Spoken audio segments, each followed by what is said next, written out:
요즘에 저를 좀 사칭하는 불법 리딩방이나 텔레그램 또 단톡방들이 굉장히 좀 많아지고 있는데 각별히 여러분들이 좀 주의를 했으면 좋겠어서 이렇게 좀 영상을 찍게 됐고요. 실제 피해 사례들도 좀 있는 것 같아요. 저는 이런 리딩이라든가 이런 걸 전혀 하고 있지 않거든요. 저를 사칭한 어떤 문자가 온다거나 그런 걸 받으셨을 때는 그냥 무시를 하시거나 꼭 신고를 꼭 해주시면 좀 좋을 것 같습니다.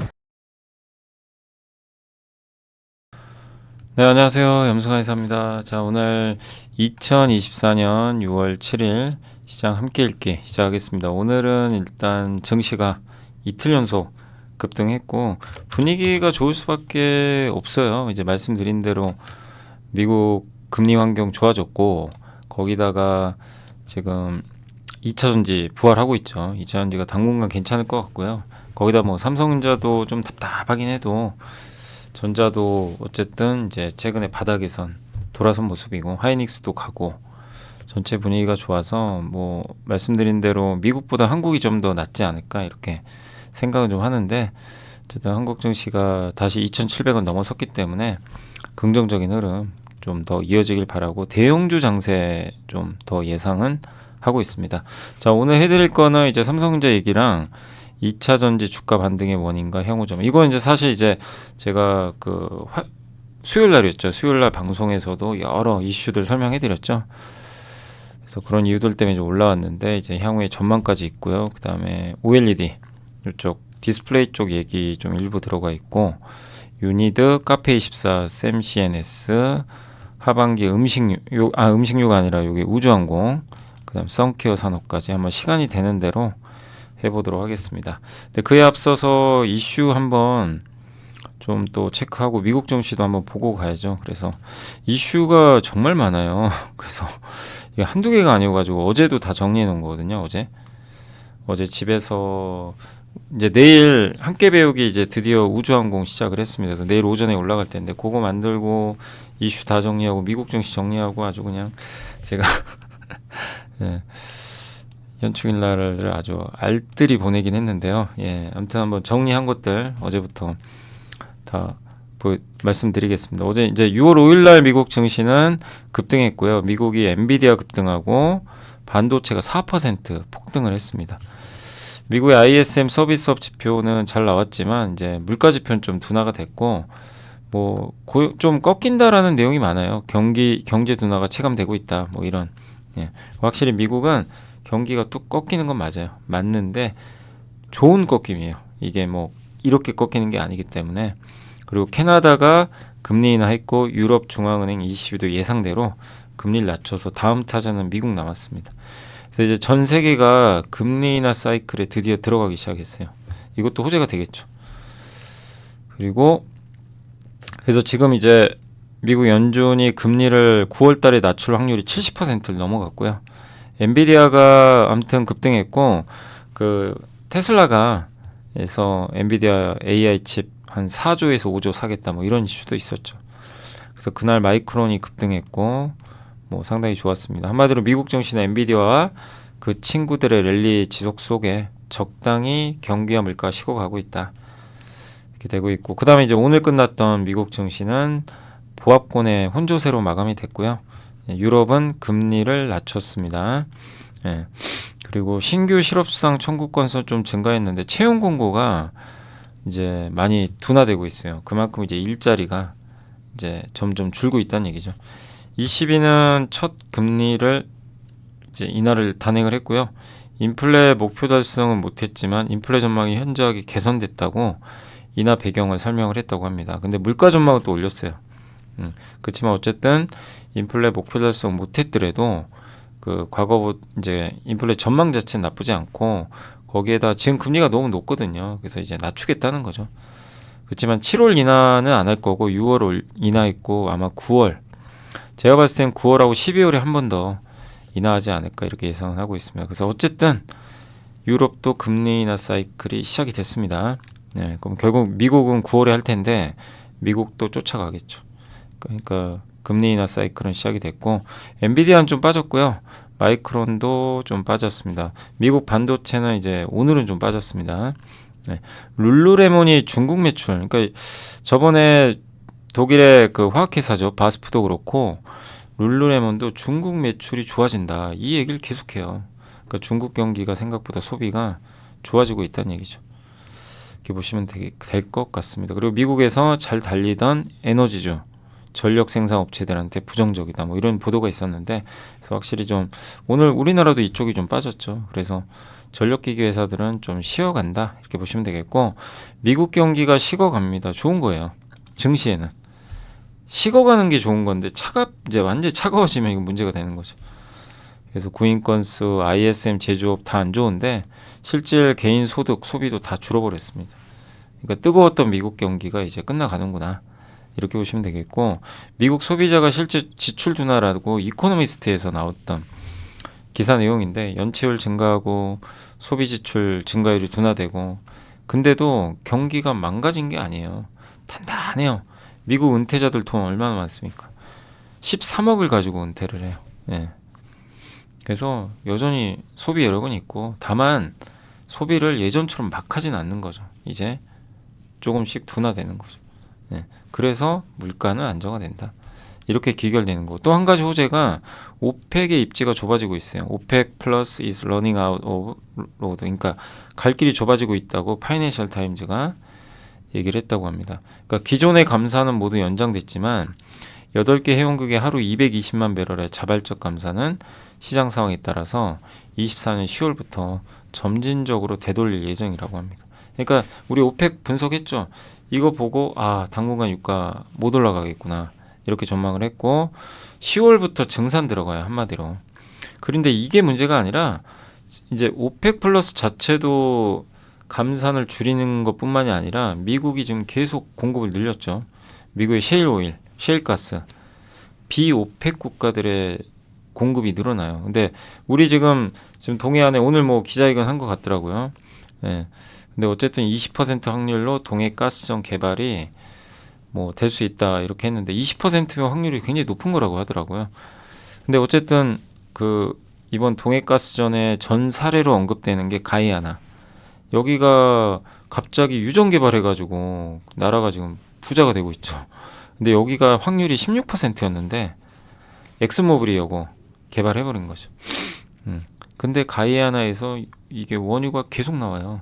그럼 무슨 얘기예요? 원유 공급이 느는 거죠. 그러니까 오펙 플러스의 힘이 약해질 수밖에 없어요. 예, 그래서 유가가 폭 나간다는 얘기는 아니에요. 유진될 거예요. 미국이 전략 비축유를 살 겁니다. 유가는 유진되는데 급등하기가 좀 어려워요. 이런 상황이면. 예. 그래서 이거는 증시엔 굉장히 호재죠. 유가가 안 올라가는 거는 우리나라한테는 좋은 뉴스다. 이렇게 볼 수 있는 거고, 또 한 가지가 이거 이제 하나증권의 김경환 연구원님이 자기 텔레그램에 올리셨던 걸 제가 봤는데, 요게 중국의 상하이시 주간 거래 체결 주택 물량이래요. 보이세요? 갑자기 급증하는 거. 중국은 부동산이 살면, 우리가 이런 데이터를 보는 이유가 중국 부동산이 살면 소비가 살아나요, 자동으로. 중국 소비. 그럼 중국 소비가 좋아지면 뭐가 좋아? 화장품, 석유화, 플라스틱, 고무, 그죠? 예, 이런 쪽이 살아나겠죠. 그래서 중국의 상하이시 주간 거래 체결 물량 이걸 보고 비중국 경기가 좋아진. 그러니까 미국은 식고 중국이나 비미국은 좋아지고. 이걸 더 이제 우리가 알 수가 있는 거죠. 그 중국 전기차에 대한 글로벌 규제가 심화돼서 오늘 뭐 배터리주들도 뜨거웠죠. 네. 근데 유럽도 중국 전기차에 관세 부과한다고 합니다.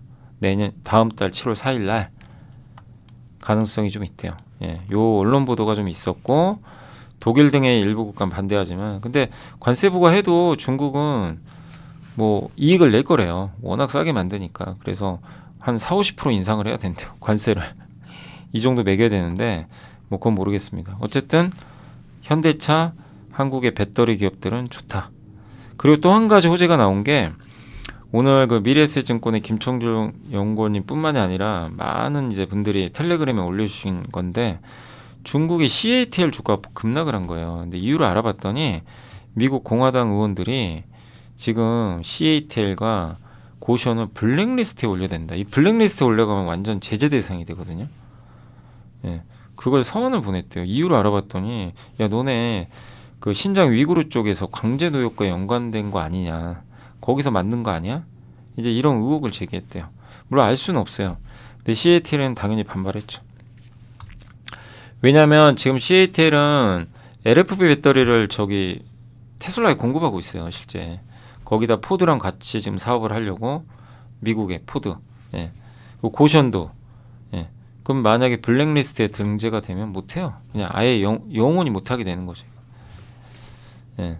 한마디로 배터리에 대한 규제도 반도체 못지않게 심해지고 있다. 예. 거기다 유럽까지 뭐죠? 부진했던 2차 전지가 요새 GM 전기차 판매로 급등했는데 더 좋은 모멘텀이 나온 거죠. 그럼 여기서 여러분들이 그러니까 이런 이슈들을 왜 체크를 계속 해야 되냐면 이런 걸 보면서 아 이제 2차 전지가 살아나겠구나. 이미 살아나기 시작했지만 더 확신을 가질 수가 있는 거죠. 근데 아무 2차 전지나 하시면 안 되고 기술이 그러니까 앞으로 많이 쓸 수 있는 그런 기술을 갖고 있는 그런 걸 잘 우리가 골라내야 되겠죠. 예. 근데 어쨌든 이런 이제 뉴스들이 나온 거예요. 그러니까 여기 기름에 불을 부어버린 거죠. 한국한테 굉장히 호재죠. 예, 중국 규제. 그래서 이런 내용이 나왔다. 다만 어쨌든 이게 현실화 될지는 저도 모릅니다. 조금 체크해 보시고. 자, 그다음에 오늘 제론의 수혈 의존성 빈혈 이거 얼마 전에 기억나세요? 제가 보고서 보여드린 거 미래에셋증권에 ST팜 날짜 얼마 안 남았다. 원래는 다음 주에요. 6월 16일입니다. 그래서 요거 한번 보여드릴게요. 예. 저는 이제 제가 자료들을 좀 만들고 있기 때문에 그래서 나중에 제가요 뭐 이런 자료들은 뭐 나중에 어떻게 될지 모르겠지만 뭐 네, 이런 콘텐츠들은 또 뭐 좀 방법을 찾아서 한번 요거 오늘 할 내용들인데 아무튼 이제 올해 하반기 헬스케어 이슈 체크거든요. 근데 여기서 그 제론의 혈액암 치료제 요겁니다. 요게 올해 하반기에 유한양행은 8월 22일, HK 이노엔, 알테오젠 9월 23일, 한미약품, 동아에스테 이런 기업들이 있는데 이제 가장 먼저 나올 게 6월 16일 날 이메텔스테트예요. 요게 이제 승인 여부 통보하는데 오늘 나왔어요. 오늘. 오늘 뜬 거예요. 그러니까 일주일 빨리 나온 거죠. 그래서 이런 스케줄들 좀 바이오 쪽은 체크하시면 좋을 것 같고, 예. 근데 어쨌든 요 기사를 보자마자 바로 떠올라야 돼요. 아, ST팜이구나. 며칠 전에 알려드렸잖아요. 그 원료 의약품을 ST팜이 공급을 해요. 드디어 FDA 승인받은 제품이 나왔고, 그럼 신약 상업화 물량이 들어가면 굉장히 좋은 거죠. 거기다 또 중국 규제까지 하니까 그 ST팜 우리가 공부를 많이 했죠. 그때 저는 이게 너무 고마운 게 그 서울대학교 그 SMIC에서 보고서 한번 나온 거 제가 아주 한 30분 정도 그것만 요약을 해가지고 긴 시간 동안 설명드렸는데 저는 이제 그걸 읽으면서 생각이 됐어요. 아 이거 괜찮겠다 속으로 예, 괜찮으시겠구나. 예. 그리고 진짜 ST팜을 그 후로는 많이 더 공부를 해보고 그 다음에 그때 미국이 생물보안법 얘기 나올 때 ST팜이 거기 들어가 있더라고요. 약간 수혜 기업으로. 아 이제 그런 걸 보면서 더 확신을 하게 됐죠. 이 회사 되긴 되겠구나. 근데 또 여기 이메텔 스타트까지 됐으니. 근데 이런 얘기를 한다고 이제 흥분하시면 안 돼요. 이미 주가 날아갔기 때문에 지금은 이미 늦었고요. 투자하시기는. 네. 다만 그러니까 투자가 그런 거예요. 그런 것들을 계속 관찰하는 거예요. 관찰해서 기회가 생깁니다. 그래서 너무 막 좌절하지 마세요. 안 된다고. 꾸준히 하시다 보면 이런 기업들이 보이거든요. 그럼 그때는 한번 내가 물려있는 기업도 과감하게 손절을 하고 교체도 해보세요. 근데 이제 적절한 자리면. 예. 근데 그거를 누가 알려주는 게 아니라 본인이 해야 돼요. 그거는. 제가 알려드릴 수가 없잖아요. 뭐 제가 대놓고 이걸로 무조건 교체하십시오. 이럴 수는 없어요. 못하니까. 예. 그래서 정말 꾸준히 공부하시면 그런 게 아마 보이실 겁니다. 언젠간. 네, 그걸 좀 말씀드리고 싶고 삼성바이오로직스가 비파마 20곳 가운데 16곳을 이번 바이오 USA 개최하고 있는데 신규 CDMO 고객사로 확보했대요. 삼성도 좀 무거워서 그렇지 잘하고 있고 그 다음에 어제 레이저텍이라고 있어요. 혹시 기억나세요? 레이저텍이 EUV 마스크 검사 장비 독점 기업이에요. 이 회사밖에 없어요. 이거 옛날에 제가 FSD 설명할 때 한번 설명했습니다. 함께 배우기 시간에. 이 회사를 잠깐만 언급했는데 분식 이슈가 아니 분식이라고 된 뭐 조작 이슈? 아무튼 공매도 보고서가 나온 거예요. 예, 한 30페이지짜리. 그걸 누가 해석해서 벌써 올리신 분도 계시던데, 스콜피온 캐피털에서 일본 레이저텍을 사기이자 시한폭탄이라고 규정하는 조사 보고서를 발표한 거예요. 난리가 난 거죠. 그래서 어제 이제 쉬는 날이니까 일본 열렸잖아요. 장중에 일본 증시가 급등하는데 반도체 다 날아가는데 혼자 마이너스 4%가 찍고 있더라고요. 예. 근데 레이저텍은 대단한 기업이에요, 진짜. EUV 검사 장비 독점입니다. 그 마스크. 이거 검사해줘야 되거든요. 불량 있나 없나. 연간 뭐 10개밖에 생산 못할 정도로 난이도 굉장히 높거든요. 이게 이름이 액티스 EUV 이겁니다. 근데 이거 사기 여부를 우리가 어떻게 합니까? 레이저텍은 당연히 아니라고 부인했어요. 예.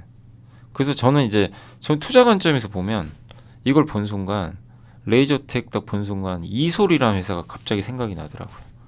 이솔이 FST의 관계회사거든요. 이 회사가 SREM 장비를 만드는데 EUV 마스크 검사 장비예요. 근데 뭐 이거를 뭐 레이저텍을 대체를 완전히 할지는 제가 모르지만 이거 보면서 야, FST한테 호재가 나왔구나. 그 생각은 들더라고요. 어제. 그 생각이 들긴 했어요. 그러니까 어쨌든 오늘 FST 뭐 주가도 좋았지만 회사는 아니라고 하니까 뭐 뭔지 몰라요. 이게 진짜인지. 근데 이 공매도 보고서 쓴 이쪽에선 이 레이저텍은 사기래요. 사기를 치고 있대요. 좀 황당하긴 한데 저런 큰 회사를 그러니까 좀 저도 이게 이런 내용을 보면서 좀 믿기지가 않더라고요. 근데 어쨌든 예, 이유는 우리는 뭐 이유까지 우리가 판단할 방법은 없고 FST한테는 뭐 일단은 이솔이란 기업이 있으니까. 근데 어쨌든 이솔이 EUV 마스크 검사 장비를 개발을 했기 때문에 이솔한테도 기회가 생길 수도 있다. 뭐 그런 겁니다. 그래서 이게 레이저텍의 장비라고 합니다. 그리고 블룸버그가 SK가 적대적인 수 이거 될지 안 될지 몰라요. 이제 그런 기사가 나온 건데 최태원 회장이 친족 포함해서 SK 지분이 25%밖에 안 돼요. 너무 적어요. 그래서 20% 아래로 떨어질 겁니다. 그 이제 노소영 관장한테 지급을 한다면 지분 가치 지금 본인이 갖고 있는 것이 17.73 지분 매각이 불가피해요. 사실은 갚으려면. 그래서 SK 주가를 올리는 방법밖에 없고 배당을 하든가. 근데 그래서 제가 원하는 건 많은 분들이 원하는 건 빨리 자사주 매각 소각하라는 거죠. 25% 갖고 있잖아요. 그거 소각하면 가치가 올라갈 거 아니에요. 예, 그거예요. 그거에 바로 주중 환원하는 거고. 근데 어쨌든 이제 경영권이 위태로울 수도 있다. 이런 뭐 내용인데. 근데 오늘 SK 주가가 급등했잖아요. 그 이유는 뭐 사실 꼭 이것 때문이라기보다 이것도 있겠지만 SK 주가 TSMC CEO 만나고 왔대요. 최태원 회장이. SK가 뭐하죠? 반도체 소재도 갖고 있잖아요. SK 머티리얼즈. 예, 합병했잖아요. 예전에. 그러니까 TSMC랑 만났다는 건 뭐 SK가 또 공급할 수도 있는 거고, 그건 뭐 알 수는 없지만 하이닉스도 한테도 호재고. 그래서 오늘 올라간 건 TSMC CEO 만나서 올라왔다. 뭐 이렇게 좀 보시면 좋을 것 같습니다. 앤터니 텍사스라고 있는데 이 앤터니 텍사스에서 나온 뭐 뉴스라고 합니다. 텍사스는 경제 및 인구 증가로 전력 수요가 증가하는데 엔터지 텍사스가 4년 내에 전력망의 발전 용량을 40% 더 추가해야 되는 긴급한 상황이래요. 그래서 이걸 하기 위해서 2개 발전소를 짓겠대요. 여기 레전드 발전소랑 론스타 발전소. 여기에다 뭐를 하냐면 수소 연료 터빈 혼소 발전하는 거예요. LNG하고 탄소 포집도 하고. 우리 배웠던 거 있죠. 에너지 전환. 그걸 하겠다는 겁니다. 수소 연료 전지에도 좋고 LNG도 좋아요. LNG 밸류체인, 수소 연료 전지 밸류체인 보는 거죠. 대표적인 게 뭐 있죠? 수소 연료 전지 밸류체인 뭐였죠? 미국의 이제 블룸 에너지 같은 기업들이죠. 그리고 한국에는 미코가 있어요. 미코가 고체 연료 산화전지 미코 파워 하거든요. 거기에 있고 LNG 쪽은 이제 BHI라든가 복합 발전하는 거 있죠. LNG. 그다음 뭐 조선 업체들, 조선사들이 다 LNG 밸류체인이 있죠. 기자재. 그러니까 그런 걸 내가 투자를 하고 있다면 이제 이런 뉴스를 보고 아 진짜 이쪽 시장이 커지는구나. 이제 그런 걸 더 우리가 확인할 수 있겠죠. 요걸 짓는데요, 이렇게.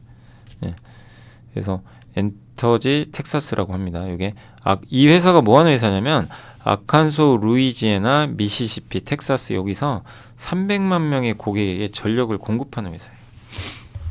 어쨌든 우리가 투자를 잘하려면 이제 미국도 다 알고 있어야 돼요. 글로벌 정보를 다 습득을 해야 됩니다. 어쩔 수 없어요. 예. 그래서 저도 그런 정보 습득에 지금 최선을 다하고 있습니다. 그래서 그런 게 있으면 계속 여기다 너무 좋은 게 챗 GPT가 영어를 빨리 번역해줘요. 너무 고맙더라고. 이거 번역하려면 시간이 얼마 많이 걸리겠어요. 근데 번역하는데 몇 분? 한 거짓말 좀 못해서 10초? 10초면 번역 끝나고요. 그리고 근데 이제 그걸 제가 이제 요약을 해야 되니까 그건 좀 더 시간 걸리죠. 그래서 너무 좀 그런 건 편리해진 것 같습니다. 아이센스는 조선비즈에서 이제 뉴스 나온 거 요약한 거예요. 헬스장에서 혈당 측정기 24시간이 25시간이고 혈당 측정기를 몸에 붙이고 연속 혈당 측정기로 몸에 붙이면 내 당 수치를 알 수 있죠. 치료 목적이 아니라 이제 자기 건강 관리 위해서. 이 시장도 열릴 거는 같아요, 언젠가. 그래서 요새 혈당 스파이크라는 해시태그 이런 것들이 유행한다고 합니다. 그래서 이거 만드는 회사가 우리나라에서 아이센스죠. 예, 아이센스가 아직은 뭐 실적이 좀 안 좋고 그렇지만 시장은 커지는 거죠. 이 사업 자체는. 그래서 유럽 시장에도 이제 올해 진출하고요. 미국은 좀 시간 걸려요. 26년에 허가 기대. 시장이 앞으로 한 10조 원 가까이 되는데 목표가 5% 점유율 5천억. 현재 매출액이 2,600억이니까 예, 어느 시점에서는 뭐 지금 매출보단 좀 높게 점프하지 않을까 이렇게 기대는 하고 있습니다. 그래서 이런 기사를 보고 또 아이디어를 캐치해내는 거죠.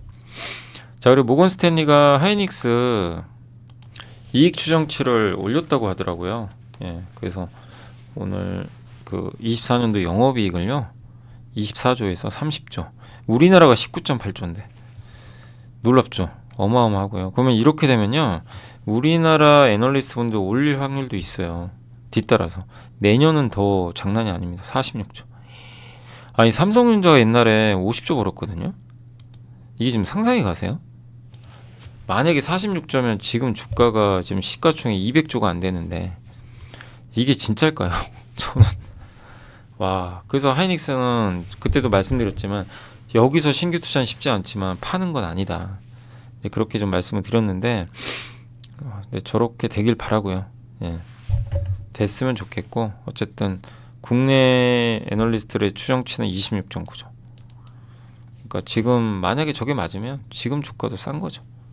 싼 거죠, 당연히. 예. 근데 이거를 이제 진짜인지는 알 수가 없어요. 그러니까 이런 모건 스탠리의 이런 부분도 있었다라고 말씀을 드리고 싶습니다.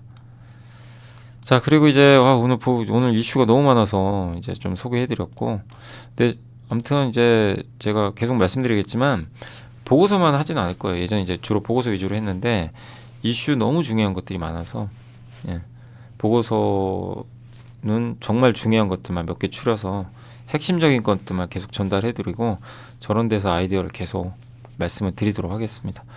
자, 그리고 이제 삼성전자 과도한 저평가 판단이다. 이제 반도체 업종 내 업체들의 전망과 업황 코멘트를 종합해 보니까 후공정 관심이 집중되고 있고 전공정의 기술 진보는 이어진다. HBM의 초기 투자는 일단락되고 다음 기술에 대한 논의, PC 서버 스토리지 같은 전통 수요 살아난다. 요건 삼성한테 좋은 뉴스죠. 그래서 메모리 업종 전반에 걸쳐 업황이 개선 중에 있고요.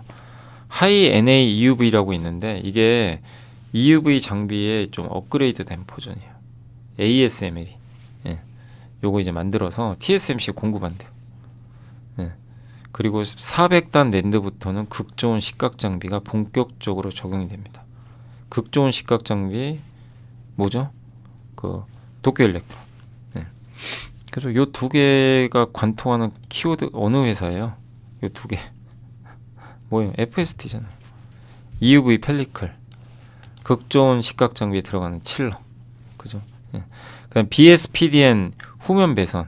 요거 원래 인텔이 하는 건데 요게 이제 앞으로 많이 쓸 것 같은데 요거 관련된 회사가 이제 코미코 같은 회사. 그다음에 일본의 디스코 HBM 관련 장비도 급격한 수요 증가가 일단락된 이후 선형적인 이제 증가 구간에 진입했다고 하는데 12단으로 이제 가면요 하이브리드 본딩을 넣어야 돼요. 사실은. 예. 근데 좀 시간은 더 걸리겠죠. 그리고 배시는 주요 메모리 기업들이 HBM 생산에 하이브리드 본더와 차세대 TC 본더 모두 채택하는 하이브리드도 하고 뭐 차세대 열압착 이제 그 접착해주는 그 장비도 모두 채택하는 전략을 견제를 하고 있다고 합니다. 근데 HBM5부터 하이브리드 HBM5는 아마 26년에 나올 것 같아요. 할 것 같고 델과 HP 같은 이제 기업들은 PC 수요 안정화돼 있다. 분기 지날수록 수요 환경 개선될 것 같다. 이렇게 좀 얘기를 해줬습니다.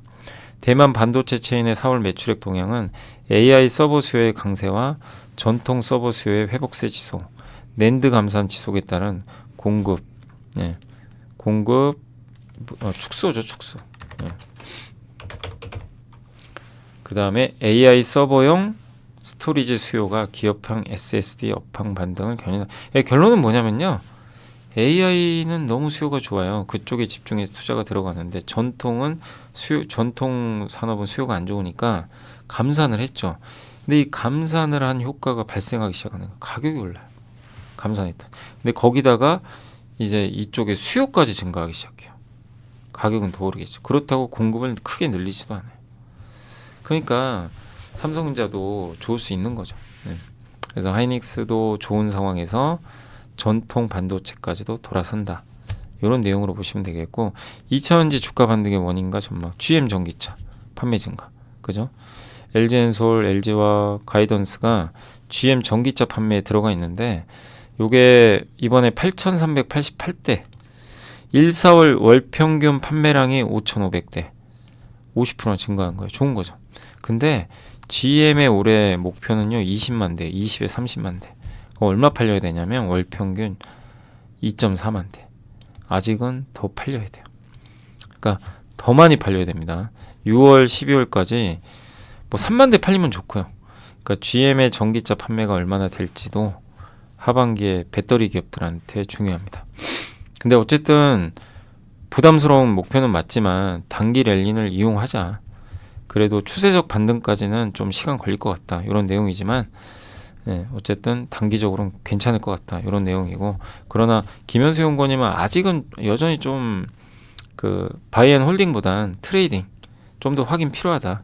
이렇게 조금은 보수적으로 보고 계신 것 같습니다. 그러나 단기적으로는 괜찮다라는 의견이고 TSMC와 ASML의 견고한 경쟁력 TSMC 회장 웨이 저자가 AI 칩 가격 올리겠다고 했거든요. 근데 젠스당이 받아들였어요.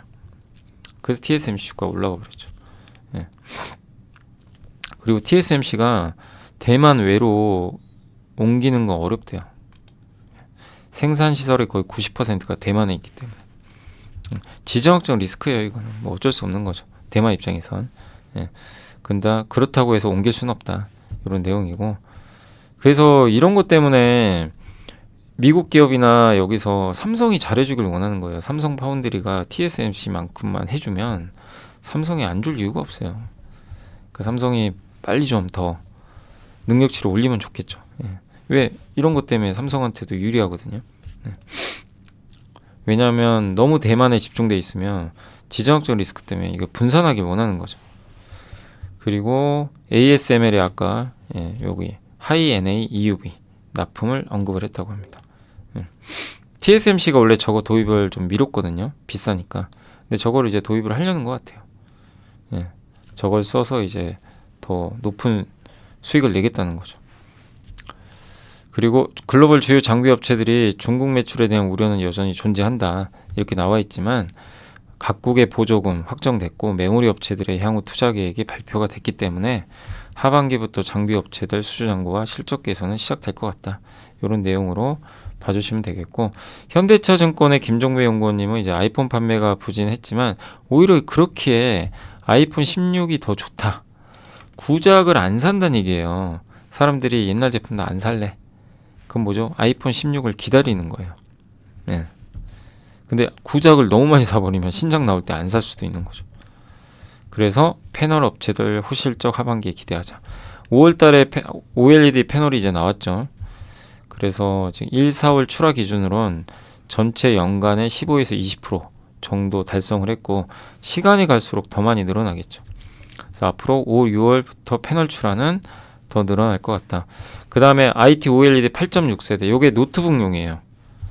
요 공장은 삼성과 BOE, 비전옥스가 발표를 했죠. 투자를. PC 업체들도 OLED 수요가. 그러니까 앞으로 모니터도 그렇고 노트북 여기 들어가는 이제 디스플레이도 OLED로 바뀔 가능성이 높습니다. 26년 7년부터. 네. 그리고 북미향 노트북 PC 패널 초기 물량은 일단 요 애플 거는 노트북용은 삼성이 아마 맡을 걸로 예상을 합니다. LG가 왜 못하냐면 LG는 투자를 해야 되는데 회사가 좀 쉽지가 않잖아요. 막 적자나고 이러다 보니까. 그래서 투자를 하긴 해야 되는데 일단 삼성보다 좀 늦어질 수밖에 없는 거죠. 그래서 OLED 하는데 아이패드는 노트북 쪽은 좀 시간이 걸릴 가능성이 있는 것 같고요. 근데 TV 쪽은 좀 보수적으로 보세요. TV가 지금 분명히 좋아진 건 맞아요. 출하량이 많이 늘었어요. 예. 근데 실수요가 진짜 는 건지 모르겠다. 실제로 TV가 많이 팔려야 되는데 근데 TV는 구조적으로 잘 안 팔려요. 예. 이게 좀 약점이죠.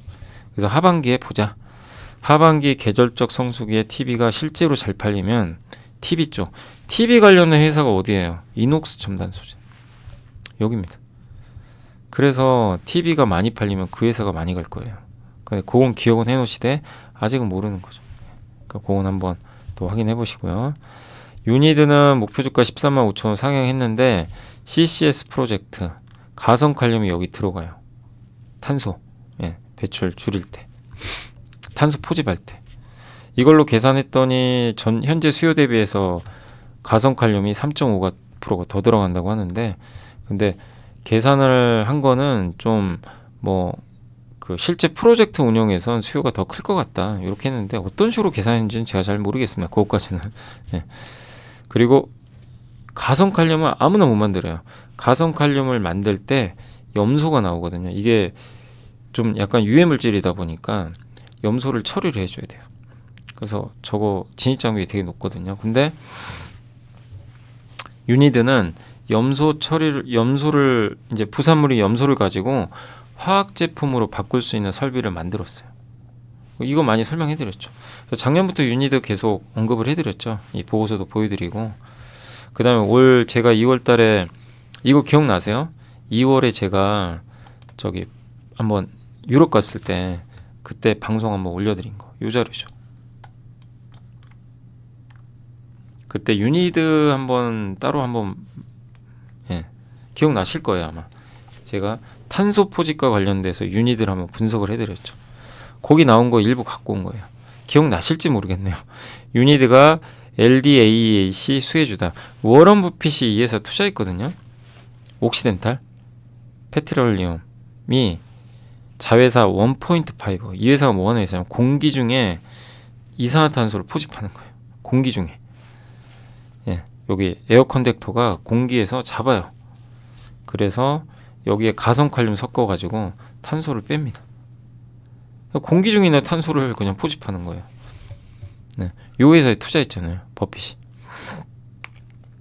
이런 공정이죠. 여기 가성칼륨을 공기 중에서 이산화탄소를 이제 흡수해가지고 가성칼륨을 붙여가지고 탄소를 빼는 겁니다. 그리고 다시 이렇게 재활용하는 건데 요게 LDAC 공정이고 여기에 가성칼륨이 들어가요. 그래서 그때 이제 유니드 이것만 설명한 건 아니지만 그때 한번 설명해드렸죠. 근데 그것만 있는 게 아니라 또 하반기에 라니냐 온다면 비료값과 또 가성칼륨이 좀 동행하는 왜냐면 가성칼륨이 들어가거든요. 비료. 그래서 다만 주가 굉장히 많이 올랐죠. 상당히 그때도 수요일 날도 그래도 좀 다행이었던 게 한 분이 물어보시더라고요. 이제 정말 2년 고생했다. 그 전쟁 나가지고 주가 나고 유니드가 급등했다가 우크라이나 전쟁 때 아주 주가가 곤두박질 쳤죠. 6만 원까지.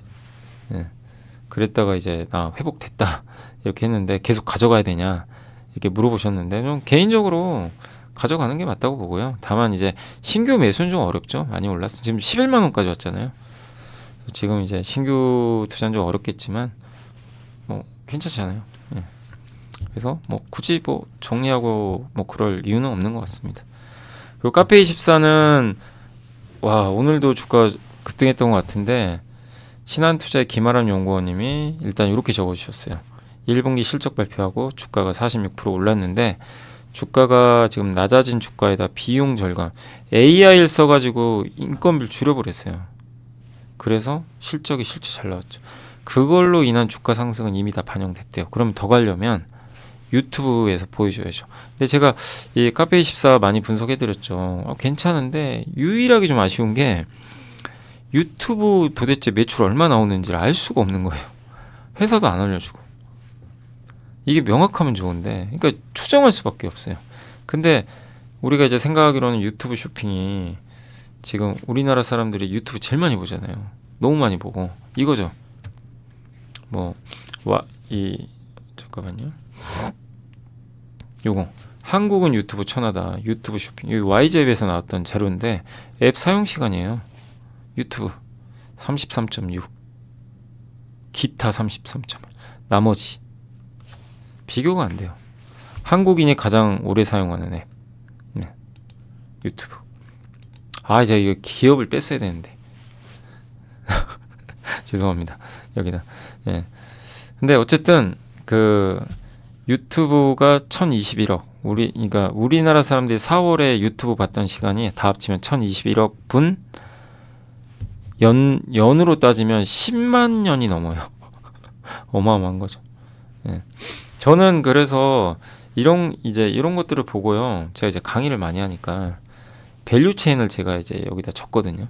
적어보는데 여기 유튜브 쇼핑, 카페24 그리고 이거랑 유사한 게 스트리밍, 아프리카 TV, 숲 이제 이런 것들이죠. 요거는 뭐 이렇게 그냥 밸류 체인이라고 생각해 주세요. 근데 이런 유튜브나 유튜브 쇼핑이 대세가 되면서 수혜를 받는 걸 찾아보는 거예요. 근데 오래전에도 우리 찾았죠. 그 대표 기업이 카페24였고. 근데 그때 카페24가 주가가 그냥 하염없이 흘러내리고 있었어요. 예. 주가가 굉장히 많이 빠지더라고요. 뭐 정말 끝도 없이 빠졌어요. 예. 그러다가 이제 이번에 갑자기 이제 실적 발표하고 나서 급등하기 시작했는데 결국 유튜브가 좋아지면 카페24는 좋아질 수밖에 없는 구조죠. 왜? 카페24가 하는 쇼핑몰 거기에 인플루언서 분들이 그 쇼핑몰을 이용을 하고 있고 그거를 링크를 유튜브에 붙이는 거죠. 그래서 링크 타고 가면 카페24가 매출이 이제 수수료가 나오면 이제 매출이 나오면 일정 수수료를 가져가는 거죠. 근데 구글이 유튜브 쇼핑 생태계를 더 확장하려고 그래요. 예. 그래서 쿠팡이 첫 번째 쇼핑 제휴. 쿠팡과 유튜브가 이제 제휴를 하는 거예요. 예. 그렇게 되면 또 무슨 일이 발생할 거예요? 쿠팡으로 또 사람들이 유튜브를 통해서 쿠팡으로 넘어가겠죠.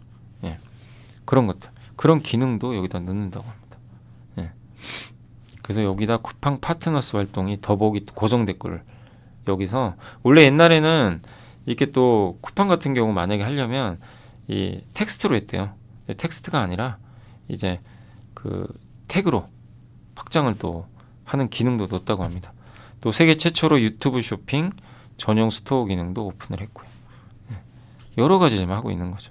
제가 이거 캡처하고 이걸 안 넣어놨네요. 뭐냐면 이게 기존의 쿠팡 파트너스 프로그램이 이렇게 글로 돼 있는데 이렇게 이미지로 있죠. 링크를 달아요. 넘어가는 거죠. 네. 그래서 구매자가 크리에이터 제공 링크로 물건을 구매하면 해당 금액 3%를 수수료로 지급을 해준다고 합니다. 또 지금 이제 여기 보면 요 스토어 있죠. 이 유튜브에 요 스토어가 이제 눌러서 가면 카페24랑 연결이 돼요. 거기에 스토어가 구축이 돼 있으니까. 근데 해외 틱톡샵 같은 경우는 거기서 바로 할 수 있게 유튜브 내에서 이제 그걸 하겠다는 거예요. 유튜브 내에서 앱내 쇼핑으로 확장하겠다. 예, 그럼 더 많은 사람들이 더 편리하게 확장하겠죠. 그러니까 한 번 눌러서 건너뛰어서 가는 게 아니라 유튜브 안에서 할 수 있게 하는 것 같아요. 그러니까 유튜브가 지금 쇼핑의 진심이에요. 이걸 키우겠다. 나영석 PD의 그 15야인가요? 채널? 거기랑도 이제 굿즈, 라이브 마케팅을 하고 있고 이런 걸 하게 되면 카페24가 또 수익을 얻게 되는 거죠. 이 굿즈들 연결이 돼 있으니까. 그리고 그 야구단 한화, 예. 한화야구단도 유튜브 채널이 카페24랑 연동이 돼 있죠. 그건 몇 번 보고서 보여드렸죠. 다만 이제 단기적으로 주가 많이 올랐으니까 그건 경계하시되 이런 트렌드가 계속 이어지고 있다라고 보시면 좋을 것 같습니다. 그 메리츠증권의 양승수 쌤 CNS 프로브 카드 핵심 부품입니다. 이게 뭐냐면 요거예요. 이거 제가 예전에 만들었던 자료. 이거 기억나세요? 옛날에 한번 그 프로브 카드 한번 설명드릴 때 했는데 요게 프로브 카드가 여기 딱 붙어가지고 그 웨이퍼에 딱 밀착을 합니다. 여기에 웨이퍼가 들어가요. 여기 웨이퍼. 얘가 붙어서 그 정기적인 문제가 있는지 잘 작동하는지 검사합니다. 근데 여기에 이런 그 핀들이 달려 있거든요. 이제 프로브 카드인데 요게 SFT를 만들어요. 공간 변환 장치. 요겁니다.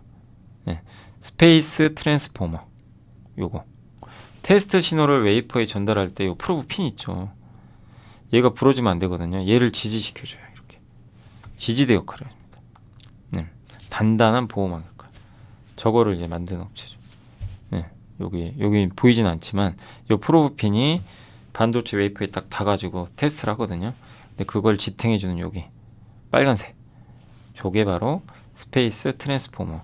공간 변형 장치다. 요걸 만드는 기업이 바로 쌤 CNS다. 이렇게 좀 말씀을 드리겠고요.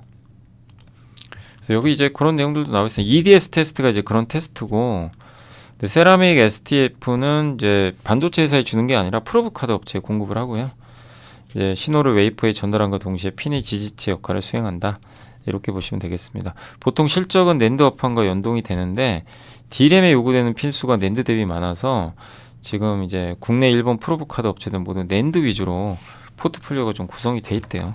네. 근데 낸드가 안 좋아가지고 실적 적자 작년에 안 좋았거든요. 근데 이제 올해는 지금 이제 D램 쪽 매출이 늘어나면서 좋아지고 있는 것 같고요.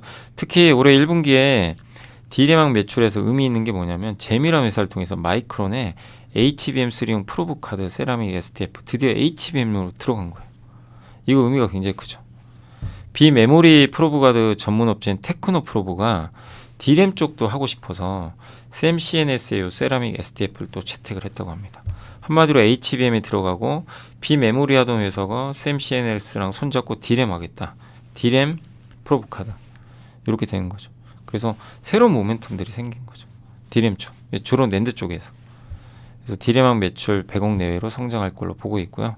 HBM용 또 세라믹 기판 양산도 추진하고 있다고 합니다. 그러니까 신사업으로 HBM에 들어가는 세라믹 기판을 또 만들고 있는 것 같아요.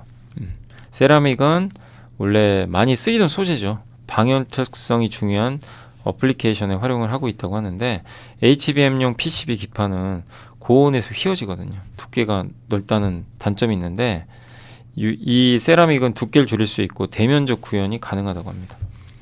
네. 그래서 좀 이걸 개발하는데 또 유리 기판도 따로 있고 한데 어느 게 더 나을지는 모릅니다. 그건 지켜봐야 되겠지만 신사업으로 추진하고 있다. 24년 매출 55.1%, 영업이익 48억 흑자 전환 기대를 하고 있고요. 어쨌든 HBM 시장에 진출했다는 건 굉장히 의미가 있다고 봅니다. 그래서 쌤 CNS도 긍정적이다 라고 봐야 될 것 같습니다. 자, 오늘 이제 보고서는 마지막으로 요것만 해야 될 것 같아요. 그 지금 시간이 없어가지고 그 우주 한화의 배성재 연구원님이 하반기 산업 전망 자료에서 일단 우주 쪽이 있어서 우주만 갖고 왔거든요. 우주항공청이 개청됐죠. 국가우주위원회가 이제 그 5월 30일 날 우주청에서 대통령 주재로 스페이스 관계도 프로젝트 추진 계획을 발표했고 핵심은 달 착륙하고 화성 착륙하겠다. 예산 지원하겠다. 요거고 국내 주요 위성 사업은 일단 이제 예전엔 정부 위주였지만 이제 민간 기업들이 참여를 하죠. 그래서 초소형 군집위성, 425 위성 이런 것들을 앞으로 계속 발사합니다. 핵심은 2028년 연간 10기 정도 발사하던 걸 50에서 60기까지 늘립니다. 이게 핵심이죠. 요거죠, 요거. 이렇게. 그리고 초소형 위성도 많이 만들 텐데 이게 수명이 3에서 5년밖에 안 돼서 꾸준히 수요가 있을 것 같아요. 예. 그래서 요게 이제 초소형 위성들 표시가 돼 있고 정찰 감시 위성도 필요하죠. 안보 목적으로. 그래서 군집 위성 같은 거 발사해서 정찰 주기가 이렇게 되면 2시간밖에 안 된대요. 예. 정찰을 많이 할 수 있는 거죠.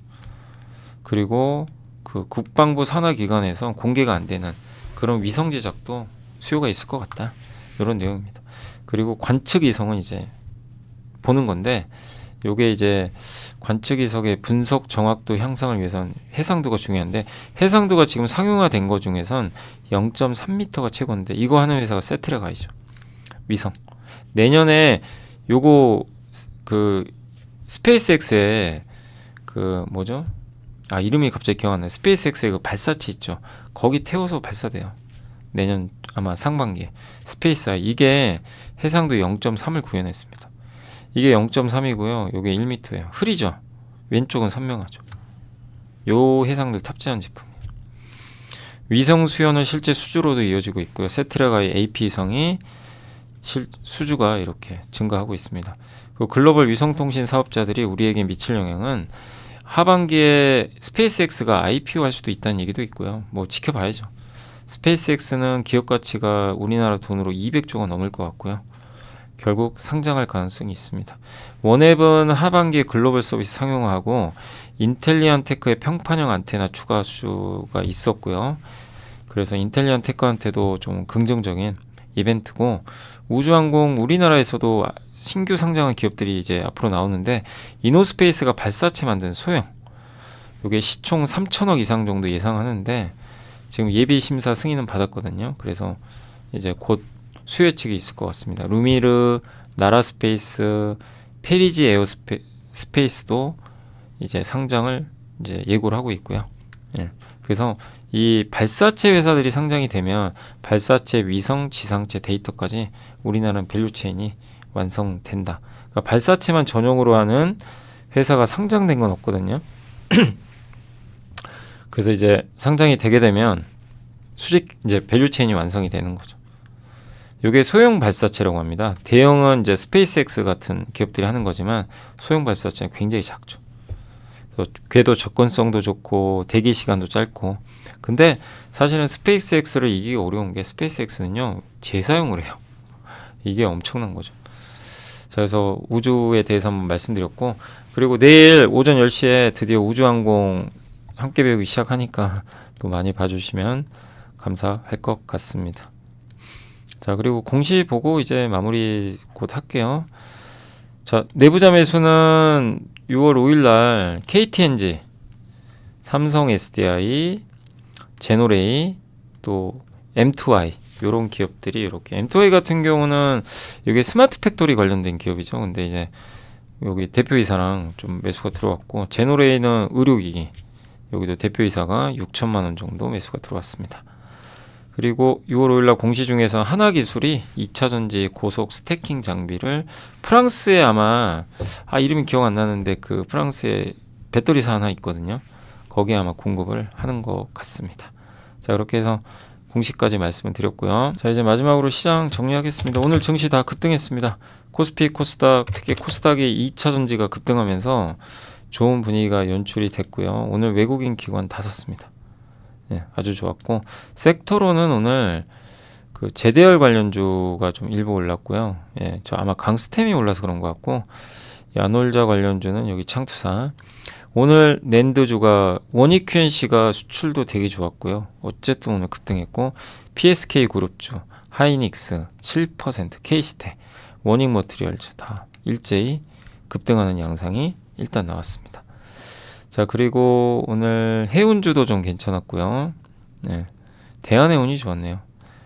그리고 온디바이스 AI도 좋았고 근데 2차 전지 쪽이 오늘 좋았던 게 에코프로머티가 상한가 같고 에코엔드림, 메가터치, 뭐 에코프로비엠이 10%. 근데 이거는 예고돼 있던 거예요. 왜? 우리가 분석하면 이제 요즘에 데이터들이 워낙 좋은데 그리고요 빈집이에요. 수급이 비어 있어요. 채워놓죠. 급등하는 거죠.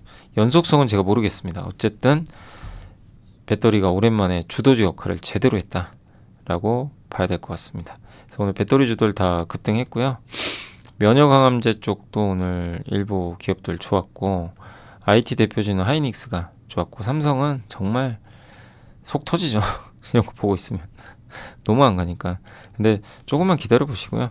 하나오션이 오늘 5% 정도 올랐고 그 다음에 한국조선해양도 오늘 좋은 분위기 연출이 됐습니다. 은행주도 좋았고요. CXL 테마주, 반도체 장비 뭐 고르게 반등해줬고, 네. 비만 치료제 쪽도 오늘 좋았던 것 같습니다. 폴더블 폰도 오늘 괜찮았고요. 테이펙스가 뭐 폴더블 폰 쪽은 아니고요. 예, 파이넴텍이죠. 파이넴텍이 좋았고, 음식료 쪽에서 우양, 그저께 그 보고서 한번 소개해드렸던 것 같은데, 그죠? 핫도그, 냉동 핫도그랑 냉동 김밥. 예. 그래서 삼양식품에 좀 향기가 나긴 하죠. 근데 뭐 연속성은 저도 잘 모르겠습니다. 그것까지는. 근데 어쨌든 상한가 간 걸 너무 좋아하시면 안 되고, 좀 또 변동성이 커지는 거니까 잘 대응을 하시면 좋겠습니다. 그리고 PCB 업종도 오늘 일부 좋았네요. 예. 근데 뭐 태성이란 기업이 상한가가 가서 그렇지 뭐 다른 기업이 간 건 아니네요. 보톡스 쪽도 일부 휴젤이 좋았고요. 2차전지 오늘 좋았고, 많은 업종들이 좋았던 것 같습니다. 단 동해 가스전 관련해선 어쨌든 이제 차익 매물이 쏟아졌어요. 그래서 오늘은 이쪽이 다 일제히 급락해서 가스공사 다 급락을 했고, LPG 쪽도 급락했고, 예. 피팅도 그때 한번 올랐잖아요. 그러니까 이제 오늘은 빠져버린 거죠. 근데 피팅은 아무튼 너무 막 그쪽으로 보진 마시고 결국 LNG죠. LNG로 봐야 될 것 같고요. 철강도 일부 빠졌고, 네, 인터넷 관련주들도 오늘 조금 부진했습니다. 조선기자재는 이제 아까 말씀드린 대로 그런 부분 때문에, 네, 요새 좀 주가 올랐는데, 그 동해 가스전 이제 이벤트들이 노출이 되면서 좀 빠진 것 같고요. 그리고는 뭐 큰 건 없었네요. 석유화학 쪽은 LG화학이 오늘 좋았네요. 다른 석유화학은 조금 부진했던 것 같습니다. 그리고 시총 상위 기업은 오늘 SK가 10%, SK그룹이 좋았어요. 하이닉스가 7% 오늘 올라갔고요. SK스퀘어, 다 SK그룹이죠. 조선주, 하나오션, 에코프로머티 상한가, LNF 2차전지 좋았던 것 같습니다. 삼양식품, 한진칼 좋았고요. 금호석유는 조금 빠졌습니다. 에코프로비엠 쪽이 오늘 굉장히 좋았고, 엔캠은 반대로 급락, 화장품도 조금 살아났고요. ST팜 아까 설명드렸죠. 15% 급등했고, PSK홀딩스 급등, PNT 주성엔지니어링, 숲, 아프리카 TV죠. 여기도 한 7% 가까이 올랐고, 유진테크가 한 4% 가까이 올랐습니다. 반도체 날이네요. 진짜 오늘은. 하나머티리얼즈, 파두, 그리고 펩트론은 비만 치료제, FST가 6% 올랐습니다. 그래서 오늘 반도체는 다 좋았고요. 거래대금 상위 쪽에서는 코스닥은 오늘 시총 상위죠.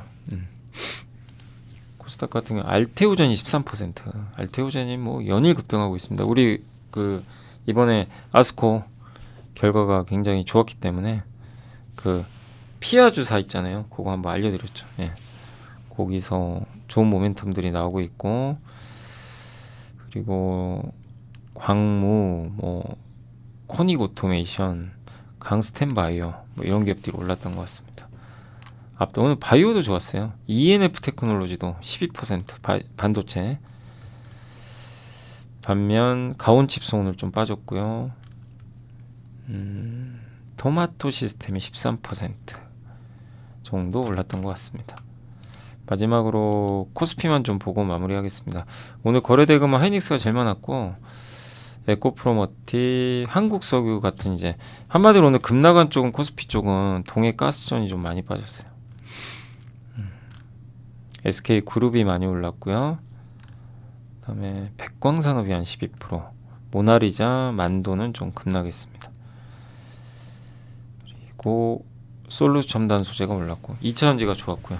자, 그래서 이렇게 한번 정리를 해드리도록 하겠습니다. 자, 이번 주 잘 지나갔고 장 괜찮을 것 같아요. 6월은 왜 매크로 안정감 있죠. 대형주 움직이죠. 그죠? 한국은 못 올랐죠.